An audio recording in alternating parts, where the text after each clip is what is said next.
ကန်တာရွာလေးရဲ့အနောက်ဘက်စွန်းရွာနယ်တောကိုပိုင်းခြားထားသလိုရှိနေတဲ့ညောင်မင်းအုပ်ကြီးတွေရဲ့အလယ်မှာတင်ချိုင်းကုန်းအဟောင်းကြီးတစ်ခုတည်ရှိနေပါတယ်။နေခင်းဘက်မှာတော့နေရောင်ကြီးမကြရောက်နိုင်တော့အောင်အုပ်ဆိုင်နေရဲ့အဲ့ဒီနေရာကရွာသားတွေအတွက်ခြေဦးမလဲကျင်စရာနေရာတစ်ခုပေါ့။ဒီတင်ချိုင်းကုန်းမှာနာမည်ကျော်ကြားခဲ့တဲ့သူ့ဘာရာစာတယောက်ရှိခဲ့ဘူးတယ်။သူ့နာမည်ကဦးခွေးတောက်။နာမည်ကကြမ်းတမ်းသလောက်လူကတော့အေးဆေးတည်ငြိမ်ပြီးသူ့လို့ကိုအင်မတန်မှမျက်နှူးတဲ့သူ။သူကလူပြိုကြီးဘွားနဲ့ပဲတင်ချိုင်းကုန်းထိပ်ကတဲလေးတစ်လုံးမှာတသက်လုံးနေထိုင်ခဲ့ပြီးဒီမြေမှာမြုပ်နှံသမျှလူသေးအလောင်းတိုင်းကိုသူ့မိသားစုဝင်တယောက်လိုသဘောထားပြီးလေးလေးစားစားညီချပေးခဲ့ပါတယ်။သူ့မှာအမြဲပြောနေကြစကားတစ်ခုရှိတယ်။ဒီမြေကငါအိမ်ပဲ။ဒီမှာအိတ်ဆက်နေတဲ့သူတွေအားလုံးကငါအိမ်နီးချင်းတွေပဲ။သူတို့အေးအေးချမ်းချမ်းအနားယူနိုင်မှုငါရှိနေသူတွေငါစောင့်ရှောက်မယ်။ငါသေးသွားရင်တော့ငါဝိညာဉ်ကဒီနေရာကိုဆက်ဆောက်နေမှာတဲ့။လွန်ခဲ့တဲ့3 နှစ်ကျော်ကစောင်းနေတဖွဲဖွဲကျနေရဲ့ညတညမှာဦးခွေးတောင်တယောက်သူ့အမြဲထိုင်နေကြတဲရှိရခုံတန်းလေးပေါ်မှာဆေးလေးတူလေးခဲရင်အေးအေးချမ်းချမ်းပဲအသက်ထွက်သွားခဲ့ပါတယ်။ရွာသားတွေကလည်းသူ့ကိုဒီတင်းချိုင်းမှာပဲကောင်းကောင်းမွန်မွန်တကြိုပေးခဲ့ကြတယ်။အဲဒီလိုဦးခွေးတောင်တည်ဆုံးပြီးနောက်ပိုင်းမှာထူးဆန်းတဲ့အဖြစ်အပျက်တွေဖြစ်လာခဲ့တော့တယ်။ဘာလဲဆိုတော့ဦးခွေးတောင်ကြီးမကြုံမလို့ဖြစ်နေရဲဆိုတဲ့ကောလာဟလတွေရှိလာတယ်လို့ကိုယ်တိုင်ကြုံတွေ့ခဲ့ရသူတွေလည်းရှိလာခဲ့လို့ပါတချို့ကယုံကြည်ကြပေမဲ့တချို့ကလည်းကိုယ်တိုင်ကြုံမှယုံမဲဆိုတာမျိုးလည်းရှိကြတာပေါ့တညနေဆောင်ထန်တက်သမားကိုပါကျော်တယောက်တရီအိုးရီကိုထမ်းပြီးသူ့ရတော်ကပြန်လာခဲ့တယ်ကိုပါကျော်တင်ချိုင်းကုန်းနာဖြတ်လျှောက်လာတဲ့ခါမှာသူ့နှာခေါင်းထဲကိုဦးခွေးတောင်အမြဲတောက်နေကြစေပြေးလိမ့်နှန်းတစ်ခုရလိုက်တယ်သူကဘသူများဒီချိန်ဒီနားမှာဆေးလိပ်လာတောက်နေရလဲဆိုပြီးလှည့်ပတ်ကြည့်ပေမဲ့ဘသူ့ကိုမှမတွေ့ရအောင်အဲ့လိုနဲ့ကိုပါကျော်ဆက်လျှောက်လာရင်တင်းချိုင်းတကားရှိရောက်မှာတရှုရှုနဲ့တပြန်စီလဲတန်အတိုင်းသာကြားလိုက်ရပါတယ်ဒါပေမဲ့အထဲကိုကြည့်လိုက်တော့ဘာလှုပ်ရှားမှုကိုမှမမြင်ရအောင်ကိုပါကျော်လည်းသူ့စိတ်ထဲမှာထင်အောင်ထင်မှားဖြစ်တာနေမှာပါလေလို့တွေးပြီးလမ်းဆက်လျှောက်ဖို့ပြင်လိုက်တော့ခွက်ကနေဆိုပြီးသူ့ပခုံးပေါ်ကထရီအိုးတလုံးအကြောင်းမဲ့ပြုတ်ကျကွဲသွားတော့တယ်ကိုပါကျော်လန့်သွားပြီးကမန်းကနန်းကောက်ဖို့ပြင်လိုက်ပေမဲ့သူ့ကြောဘက်ကနေအဟမ်းဆိုတဲ့လူကြီးတယောက်ရဲ့ချောင်းဟန်တန်ကိုအနီးကပ်ကြားလိုက်ရတယ်ကိုပါကျော်နောက်လည်းမကြည့်ရတော့ပဲလက်ထဲကထရီအိုးတွေကိုပြစ်ချပြီးရွာထဲကိုတချိုးတဲ့ပြေးဝင်သွားပါတော့တယ်နောက်တစ်ပတ်လောက်ကြာမှာတော့မျိုးတက်ပြီးဟင်းသီးဟင်းရွက်တွေသွားဝယ်တဲ့မတန်းမြေတယောက်ညမောင်ကြီးပြိုးမရွာကိုပြန်ရောက်လာပါတယ်။သူမစပိန်လေးကိုနေပြီးတင်ချိုင်းကုန်းနာမြည်လန်းလေးတိုင်းပြန်လာခဲ့တာပေါ့။အဲ့လိုနဲ့ပြန်လာနေရင်သူမနောက်ကနေခြေတံတစ်ရှက်ရှက်နဲ့လူတယောက်လိုက်လာတယ်လို့ခံစားလာနေရတယ်။သူမစပိန်ကိုအရှိန်တင်နီးလာရင်နောက်ကခြေတံကလည်းအပြေးလိုက်လာတယ်။သူမရက်လာရင်ခြေတံကလည်းတိတ်သွားတယ်။မတန်းမြေကြောက်စိတ်တွေဝင်လာပြီးစပိန်ကိုလည်းအသက်ကုန်နေပြီးနင်းပြေးတော့တယ်။တင်ဆိုင်တကားဝါရှိတက်တက်ရောက်မှာပဲစပိန်ချင်းကရုတ်တရက်ပြုတ်ကျသွားပြီးမတန်းမြေလည်းမြေကြီးပေါ်လဲကျသွားတော့တယ်။သူမကြောင်းလွှမ်းတကြားနဲ့ပြန်ထားဖို့ကြိုးစားနေုံမှာပဲတင်ဆိုင်တကားကြီးကကျွေးဆိုတဲ့အတန်နဲ့သူ့လိုလိုခြေပြေးချင်းပွင့်လာတယ်။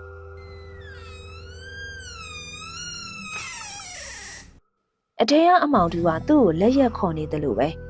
မတန်းမြေတယောက်ကဲကြပါအောင်လို့အသက်ကုန်အော်ဟင်ရင်စပိန်ကိုပြစ်ထားခဲ့ပြီးရွာထဲကိုပြေးဝင်သွားခဲ့ရတော့တယ်ဒီလိုနဲ့ဦးခွေးတောင်းရဲ့ချောင်းလန့်မှုဒဏ္ဍာရီကရွာထဲမှာပို့ပြီးအသက်ဝင်လာခဲ့တယ်ရွာသားတွေကမဖြစ်မနေကိစ္စမရှိရင်ညနေ6 နာရီကျော်တာနဲ့တင်ချိုင်းကုန်းဘက်ကိုခြေဦးမလဲရဲကြတော့ဘူးဒါပေမဲ့ဒီအကြောင်းအရာတွေကိုစိတ်ခေါ်ခြင်းနဲ့လူငယ်တစုရွာထဲမှာရှိနေခဲ့တယ်တညကျော်ကြီးဖိုးသားမျိုးမင်းနဲ့လှဝင်းတို့လူငယ်လေးယောက်လက်ဖက်ရည်ဆိုင်မှာထိုင်ရင်စကားကောင်းနေကြပါတယ်ရွာရရလူကြီးတွေကကိုပါကျော်နဲ့မတန်းမြင့်တို့ရဲ့အဖြစ်အပျက်တွေကိုတိုးတိုးကြိတ်ကြိတ်ပြောနေကြတာကိုသူတို့ကြားလိုက်ရတယ်ဦးခွေးတောင်ကြီးကလည်းအားကြီးပဲထရီအိုးလဲခွဲ စပိန်လဲပြင်းနေသူတင်ချိုင်းသားဖြတ်ရင်စားပေကောင်းအောင်ပေးသားပဲဟာဟဲ့ကောင်လေးညကြရင်တင်ချိုင်းကုတ်ပဲသွားကြမလားဦးခွေတော့ကြီးတပြက်စီးလဲနေရသွားချောင်းရအောင်ငါတို့လည်းဝိုင်းကူလဲပေးလိုက်မယ်လေကုသိုလ်ရတာပေါ့ကွာမင်းမဟုတ်တာတွေမပြောစမ်းပါနဲ့ဖိုးတာရကြားရတာနဲ့တွေတက်သိမ်းထားတယ်ငါတော့မလိုက်ရဲဘူးဟဲ့ရအတိတ်ပဲမရှိရတွေကွာဦးခွေးတောင်းကတေးပြီလေလူသေးကဘလို့ပြန်ထပြီးတပြက်စီးလဲမှာလဲဒါတွေအားလုံးကလူတွေရဲ့စိတ်ထင်အောင်ထင်မှားဖြစ်တာတွေပဲညဘက်ဆိုတော့ကြောက်စိတ်နဲ့မြင်ချင်ရမြင်ကြားချင်ရကြားကြတာမျိုးမင်းပြောတာလဲဟုတ်တယ်လို့ပဲဒါမဲ့ရွာသားတွေပြောနေတာလဲတယောက်နှစ်ယောက်မဟုတ်ဘူးငါတော့စိတ်ဝင်စားတယ်တကယ်ဟုတ်မဟုတ်ကိုယ်တိုင်သွားကြည့်မှသိရမှာစကားကောင်းနေကြရင်နဲ့ညှင့်နဲ့လာတယ်သူတို့ဖွဲ့စပိတ်ကိုစီနဲ့အိမ်ပြန်ကြတဲ့အခါလမ်းခွဲတစ်ခုမှာတင်ချိုင်းကုတ်ဘက်ကိုသွားတဲ့လမ်းကိုရောက်လာတယ်လာမိုင်းညာဖြစ်လို့ပတ်ဝန်းကျင်တစ်ခုတော့အမောင်တီးကျနေပြီတင်ချိုင်းကုန်းစီကနေတိုက်ခတ်လာတဲ့လေကအေးဆက်ဆက်နိုင်လို့နေတယ်ကဲဘယ်လိုလဲငါတို့အထဲဝင်ကြည့်ကြမလားငါတို့မှဓမီနှစ်လက်ပါတယ်အေးအေးเจ้าဆိုပြေးထွက်လာလို့ရတာပဲဝင်မယ်လေဘာရှိမှမဟုတ်လို့လဲဒီကောင်လှဝင်းကြောက်နေရပဲရှိတာငါမဝင်ရဘူးမင်းတို့ပဲသွားကြပါငါဒီကနေစောင့်နေမယ်ဟဲ့ကောင်ယောက်ျားမဟုတ်ဘူးလားတယောက်တည်းကြံခဲ့ရင်ပိုကြောက်စရာကောင်းတယ်လာပါကွာငါတို့အားလုံးရှိရပဲနောက်ဆုံးမှာတော့ကြော်ကြီးရဲ့တိုက်တွန်းမှုနဲ့ဖိုးသားရဲ့စာနာမှုတွေကြောင့်လှဝင်းတယောက်မလိုက်ချင်နိုင်ခြင်းနဲ့ပါလာခဲ့ရတော့တယ်သူတို့လေးယောက်စပိန်တွေကိုညောင်မင်းကြီးတပင်အောင်မှထောင်ထားခဲ့ပြီးဓမီနှစ်လက်အားကူနဲ့တန်ကြီးတက်နေရဲ့တင်းချိုင်းတကားအောင်တွန်းဖွင့်ပြီးအထဲကိုချိတ်ချလိုက်ကြပါတော့တယ်တင်းချိုင်းကုန်းထဲရောက်သွားတာနဲ့ပတ်ဝန်းကျင်ကရုတ်တရက်ပိုပြီးအေးဆက်သွားသလိုခံစားလိုက်ရတယ်နေကင်းဘက်ကကြားနေကြပစင်းရင်ခွဲအော်တန်နေအောင်မကြားတော့ပဲတိတ်ဆိတ်လုံးနေတယ်ကြော်ကြီးနဲ့မျိုးမင်းတို့ကဓမီတယောက်တစ်လက်ကင်ပြီးရှေ့ရဦးဆောင်တယ်ဖိုးသားနဲ့လှဝင်းကတော့ကြောက်ကြောက်နဲ့သူတို့နောက်ကကတ်လိုက်လာတယ်ရှ်တိုးတိုးနေကြဦးခွေးတောင်ကြီးနိုးသွားအောင်မယ်မင်းတော်တော်လို့ငါပြောနေရနော်သူတို့တွေအုတ်ကူအဟောင်းတွေကြားရကနေဖြတ်လျှောက်လာကြတယ်ဓမီရအောင်မှမြင်နေရတဲ့စာတမ်းမရှိတော့တဲ့အုတ်ကူတွေကျိုးပဲနေရဲ့အယုတ်လေးတွေကကြည့်ရဆိုးလွန်းလာတယ်ရုတ်တရက်ကျွေးဆိုတဲ့ပကံလွဲတန်လို့အတန်တစ်ခုကြားလိုက်ရတယ်အတန်လာရကိုဓမီနဲ့ထိုးကြည့်လိုက်တော့ကလေးအုတ်ကူလေးတစ်ခုရဲ့ဘေးကညောင်ပင်ကိုင်းမှာခြိထားတဲ့ကျိုးစုပ်တစ်ခုကလေမတိုက်ပဲနဲ့သူ့လိုလိုလွှဲနေရတွေ့လိုက်ရတယ်ကြော်ကြီးငါတို့ပြန်ကြရအောင်ဒါမကောင်းတော့ဘူးလေတိုက်လို့နေမှာပါကွာမင်းကလည်းအဖြစ်သေးနေတာပဲမျိုးမင်းစကားဆုံးတာနဲ့သူကင်ထားတဲ့ဓမီကဖြက်ခနဲပိတ်သွားတယ်တကယ်ကုံသွားပြီထင်တယ်ငါဓမီတက်လက်ပဲရှိရတယ်အားလုံးစုနေကြလေးယောက်သားတယောက်ခါတယောက်ဖက်ပြီးကြော်ကြီးရဲ့ဓမီရအောင်မှရှေ့ဆက်သွားကြတယ်ခဏကြာမှတော့တင်းချိုင်းကုန်းအလဲပဟိုလောက်မှရှိရဲ့အောက်ကူအကြီးတစ်ခုရှိကိုရောက်လာတယ်အဲ့ဒီချိန်မှာပဲမင်းတို့ဒီနေရာမှာဘာလာလောက်ကြရလဲအတန်ကအလွန်မင်းအကွဲပြီးအေးဆက်လာတယ်လေးယောက်လုံးလက်ပြီးအတန်လာရကိုလှည့်ကြည့်လိုက်တော့သူတို့ရဲ့နောက်မှာအယံမောင်းကောင်းကောင်းပစိုးကရောင်းကျိုင်းနဲ့အင်ကြီးလက်စကအဖြူရောင်ဝတ်ထားတဲ့အဖိုးကြီးတယောက်ရက်နေရတွေ့လိုက်ရတယ်သူမျက်နှာလာရောက်ဖြောဖြောအောင်မှဖြူဖြော့နေပြီးမျက်လုံးတွေကတော့အမောင်ထဲမှာတော့တောက်နေတယ်လို့ပဲခမညာဦးခွေတောက်လားဒီနေရာကအိတ်ဆက်အနားယူနေတဲ့သူတွေရဲ့နေရာရှင်တန်နေတဲ့သူတွေညအချိန်မတော်လာရောက်ကစားရမယ်ကစားခွင့်မဟုတ်ဘူးငါကောင်းကောင်းမွန်မွန်တတိပေးနေရောပြန်ထွက်သွားကြဒီမှာရှိတဲ့တခြားသူတွေရဲ့အိတ်ဆက်ချင်းကိုသွားမနှောက်ရှက်ကြနဲ့ပြောပြရတဲ့အဖိုးကြီးကအရေးတစ်ခုလိုလေထဲမှာတပြေးပြေးမှိန်ဖြော့ပြီးပျောက်ကွယ်သွားတယ် ငါပြောတာပဲပြန်ကြရအောင်သူကိုယ်တိုင်လာပြီးမောင်းထုတ်နေပြီငါမယုံဒါငါတို့စိတ်ကဖန်တီးလိုက်တဲ့ပုံရိပ်ပဲဖြစ်မယ်ငါတို့ကြောက်အောင်ခြောက်နေရငါတို့ကပြန်သွားရင်ရှုံးသွားမှာပေါ့ငါတော့ဘာကောင်းမှမကြောက်ဘူးကွာမျိုးမင်းကပြောဆူဆူနဲ့ဘေးကအမျိုးသမီးတစ်ယောက်ရဲ့နာမည်ထိုးထားတဲ့အုတ်ခုတစ်ခုပေါ်ခွာထိုင်လိုက်တယ်ဒီမှာထိုင်တာတော့ဘာမှမဖြစ်သူစကားမဆုံးခင်မှာပဲအမျိုးသမီးတစ်ယောက်ရဲ့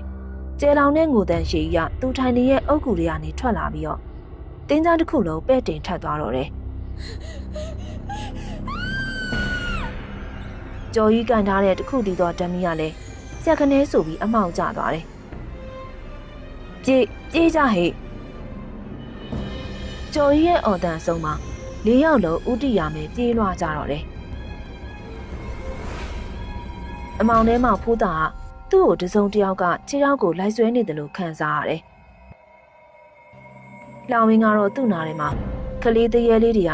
သူတို့နဲ့လာစောလို့ခေါ်နေရဲ့တန်ကြီးကြားနေရတယ်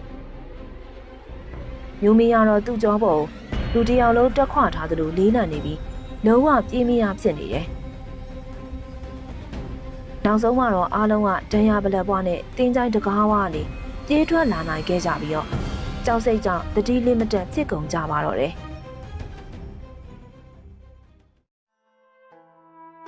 နောက်တစ်နေ့မနက်မှာ၄ယောက်လုံးကိုရီမီးခဲလို့ပူပြီးအိပ်ရတယ်လဲကြတော့တယ်။ညဘက်ရောက်တိုင်းမှာလည်းအိမ်မက်ဆိုးတွေထက်ခါမက်ကြတယ်။နောက်ဆုံးမှသူတို့ရဲ့ခြေနေက3-4ရက်ရှိရတော့မှမသက်သာတာကြောင့်မိဘတွေကရွာဦးကျောင်းဆရာတော်စီအကူအညီသွားတောင်းကြရတယ်။ဆရာတော်ကသူတို့၄ယောက်လုံးကိုကျောင်းကိုခေါ်ပြီးအဖြစ်ပြက်အားလုံးကိုမေးမြန်းတယ်။ပြီးနောက်တက်ပြင်းချရင်မိတ်တော်မူတယ်။တင်းချိုင်းဆောက်ကြီးကမင်းတို့ကိုမြစ်တာနဲ့လာပြီးတတိပေးခဲ့တာ။သူဟာသူ့နဲ့မြေကိုစောင့်ရှောက်ရုံနဲ့မကအောင်မင်းတို့လိုမတိနားမလဲသူတွေအနေရမဖြစ်အောင်လဲကာကွယ်ပေးခဲ့တာ။မင်းတို့ကသူ့စကားကိုနားမထောင်ပဲမတီမဲမြင်လို့ပြီးတခြားအနောက်ဘက်မကျွတ်သေးရဲ့ဝိညာဉ်တွေကိုတွားနှောက်ရှက်ပြီးတော့ခုလိုအချောင်းလန့်ခံရတာပေါ့ဆရာတော်ကသူတို့